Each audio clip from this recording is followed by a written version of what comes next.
কাইলৈৰ পৰা আৰম্ভ হ'ব দুৰ্গতি নাকিনী মা দুৰ্গাৰ পূজা।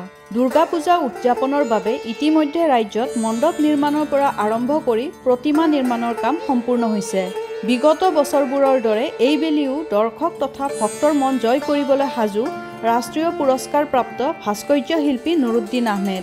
এইবাৰ তেওঁ হিন্দু সভ্যতাৰ মহাকাব্য মহাভাৰতৰ ইন্দ্ৰপ্ৰস্থৰ এক আভাস দিয়াৰ প্ৰয়াসেৰে গুৱাহাটী মহানগৰীৰ ৮ গাঁও সাৰ্বজনীন দুৰ্গা পূজাৰ পেণ্ডেল বিশেষ আকৰ্ষণীয়কৈ নিৰ্মাণ কৰিছে। এইবাৰ আমাৰ পূজাৰ থিমটো আছিলে মহাভাৰতৰ ওপৰত কৰিছিলোঁ, এইটো হস্তিনাপুৰত আহি সেইটোৰ ওপৰত আমি থিমটো কৰিছোঁ। এবাৰ বিশেষকৈ আমি কিছুমান কাৰিকৰী প্ৰভাৱ কৰিম আৰু এটা থিমটো গোটেইখিনি কাম কৰিবলৈ চেষ্টা হৈছে। এটা হস্তিনাপুৰ তাহে পুৰণা মহাভাৰতৰ দিনৰ সেইটোৰ পৰা কৰোঁ। আমাৰ বৰষুণৰ কাৰণে যদি ভালে থাকিলে এইকেইদিন হৈ গ'ল, 3 দিনমান আমাৰ 80% কাম হৈ গৈছে। মই সদায় মই এটা কওঁ যে অসমতে মই অকল একমাত্ৰ মই দেখা কৰি মই 40 জন আছে, চব লোকেল। আৰু সেই চৰাইগাঁও নলবাৰী আৰু লখিমপুৰ 2 জন আছে। তেনেকৈ আমাৰ গোটেইখিনি অসমীয়া থলুৱা 49 বছৰ মই দুৰ্গা পূজাৰ কাম কৰিবলৈ মোৰ ক'তো অসুবিধা পোৱা নাই। আৰু এইবাৰ আমি এটা মহাভাৰতৰ থিম এটা লৈছোঁ, এই ধৰ্মীয় থিম, কিন্তু ইয়াত আমি যিখিনি পাৰোঁ ধৰ্মীয়ভাৱে। আৰু মই ইয়াত সমন্বয় হিচাপে কাম কৰোঁ। যিখিনি কাম কৰিছোঁ থলুৱা ল'ৰা, কিন্তু গোটেই হিন্দু মুছলমান চব মিক্স আছে। এইটো ধৰ্মলৈ মই হেৰি কৰা। আৰু যে মই এটা কথা কওঁ যে আগতেও কৈছোঁ, এতিয়া কওঁ, শিল্পীৰ কোনো ধৰ্ম নাই। শিল্পী এটাই ধৰ্ম, শিল্পকৰ্মটো আৰু মানৱ সেৱাটো। এইটো এইবছৰ এটা যে মই এটাই ভাল যে অসমীয়া ল'ৰাৰ লগতে মোৰ 2টা ল'ৰাই মোৰ কাম কৰে। এইবাৰ মোৰ এই থিমটোত মেইনলি মোৰ আছে মোৰ সৰু ল'ৰা ডিপাৰ্টমেণ্ট। অতি বেছি কৰা নাই বা এই যে আমাৰ কিছুমান টেকনিক কৰে সেই টেকনিকবোৰ, কিন্তু লাইটেৰে আমি কিছু কৰিছোঁ, ফণ্টেন কৰিছোঁ, সেইখিনি থাকিবই। দেৱ দেৱীৰ মূৰ্তি নিৰ্মাণ কৰি অহা শিল্পী নুৰুদ্দিন আহমেদৰ পুত্ৰ দীপ আহমেদেও এই শিল্পকৰ্মৰ সৈতে ওতঃপ্ৰোতভাৱে জড়িত। অন্য বছৰবোৰৰ দৰে এইবাৰো ৮ গাঁও সাৰ্বজনীন দুৰ্গা পূজা পেণ্ডেল ডিজাইন আৰু প্ৰদৰ্শনীৰ কাম আহমেদৰ পুত্ৰৰ নিৰীক্ষণতে সম্পন্ন হৈছে। আমাৰ বৰ্তমান 1 মাহৰ বেছি হৈ গ'ল, মোটামুটি 45 দিনমান আমি ইয়াত কাম কৰা আৰম্ভ হৈছে। তো আমাৰ 80% কামটো মোটামুটি খতম। আৰু যদি বৰষুণ নহ'লে যেনেকৈ কৈছিলে, গোটেইখিনি আমি এতিয়ালৈকে ৰেডি কৰিবই পাৰিলোঁ হয়।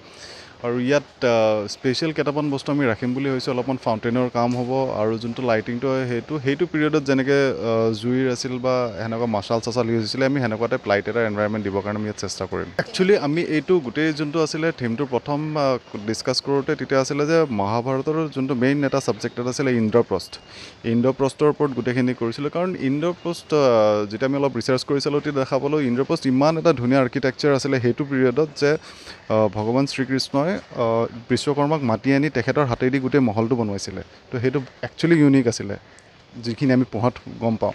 তো সেইকাৰণে সেই ছাবজেক্টটো লৈ পেলাই, কাৰণ তাৰ কোনো এতিয়া আজি একো এভিডেঞ্চ বা একো প্ৰুফ নাই। তো কিন্তু আমি সেই অলপমান CG কম্পিউটাৰ জেনেৰেট কৰি পেলাই অলপ AI সহায় লৈ পেলাই আমি গোটেই বস্তুখিনি যিমান পাৰোঁ সেইটো পিৰিয়ডত কেনেকুৱা ইণ্ডিয়ান কাৰ্ভিংছবোৰ কেনেকুৱা আছিলে, তাত কি কি বস্তু ইউজ হৈছিলে, সেই বস্তুটো মিলা জুলা কৰি পেলাই আমি যিমান পাৰোঁ ডিটেইলিঙত কাম কৰিব আমি চেষ্টা কৰিছোঁ। শিল্পী নুৰুদ্দিন আৰু তেওঁৰ পুত্ৰই পৃথিৱীৰ 7টা আশ্চৰ্যৰ ভিতৰত Taj Mahal, কলছিয়াম, the great China wall আৰু মায়া সভ্যতাৰ আৰ্হি নিৰ্মাণ কৰিছে। আৰু এইবাৰ ভাৰতীয় হিন্দু সভ্যতাৰ মহাকাব্য মহাভাৰতৰ ইন্দ্ৰপ্ৰস্থ ৰাজপ্ৰসাদৰ আৰ্হি নিৰ্মাণ কৰিছে।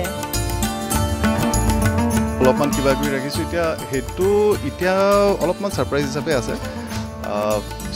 গোটেই পাব্লিক আহিলে গোটেইখিনি বস্তু ইয়াত দেখা পাব, কাৰণ এইটো ভিডিঅ'ত চাই ইমান ভাল নাপাব। ইয়াত একজেক্টলি আহিলে সেই ফিলটো পাব ইয়াত, কাৰণ আমি অলপমান ঝৰ্ণাৰ বস্তু ৰাখিছোঁ, ফাউণ্টেইনো ৰাখিছোঁ আৰু অলপমান লাইটিঙৰ স্পেচিয়েল কিবা কাৰোবাৰ অলপ ৰাখিম।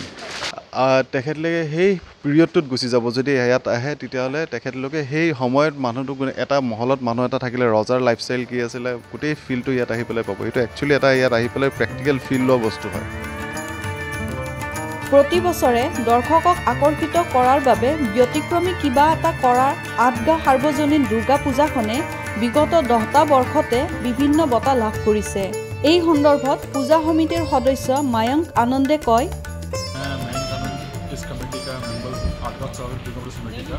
हम लोग हर साल कोई ना कोई नया थीम लेके आते हैं। इससे पहले हमने बलि प्रथा किया है, चाइल्ड लेबर को लेके किया है, सेलुलर जेल किया और अलग अलग थीम से अलग अलग पब्लिक को मैसेज देते रहते हैं। इस बार हमने सोच विचार करके कुछ नया लाने का सोचा। तो हमने ये सोचा कि इंद्रप्रस्थ जो महाभारत में दिखाया जिससे आज दिखाया गया था, अगर उस टाइम पे दुर्गा पूजा होती है तो किस वे में किया जाता है, किस इमेजिनेशन करके दिखाया है हमने उस चीज़ को। तो वो इमेजिन करते हुए हमने शो किया है कि अगर जब इंद्रप्रस्थ के टाइम में दुर्गा पूजा जो होती थी तो उसको हम लाइव ला के दिखा रहे हैं। और हमने बहुत से इस बार पब्लिक के सरप्राइज़ भी रखे हैं। सब हर साल हम लोग के लाइव आर्टिस्ट आते थे, इस बार अलग सरप्राइज़ रखा है। ऐसे बहुत सारे सरप्राइज तो भक्तों को आके मालूम चलेंगे। और हम लोग हर तीनों दिन पूजा के सुबह के 12 बजे से रात के 1 बजे तक खिचड़ी बांटते हैं। सारे जितने भक्तजन आते हैं सबको खिचड़ी देते हैं, शरबत देते हैं और उसमें सेवा करते हैं।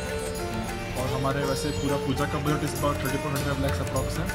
और पंडाल का बजट इस around 17 lakhs and idols budget is around 2.5 lakhs। ये पूजा एस्टेब्लिश हुई 1953 में, ये 41 ईयर